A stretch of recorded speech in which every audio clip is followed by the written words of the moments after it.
తుఫాన్ ఎఫెక్ట్ తో కురుస్తున్న వర్షాలతో సింగరేణిలో బొగ్గు ఉత్పత్తి నిలిచిపోయింది.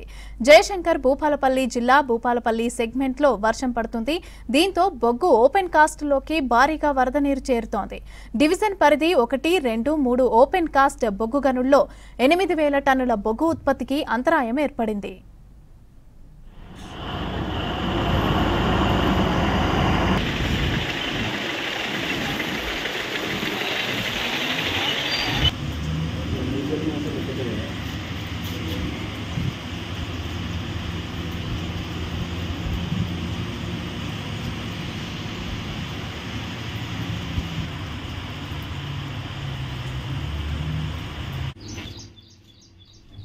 తుఫాన్ ఎఫెక్ట్ తో కురుస్తున్న వర్షాలతో సింగరేణిలో బొగ్గు ఉత్పత్తి నిలిచిపోయింది.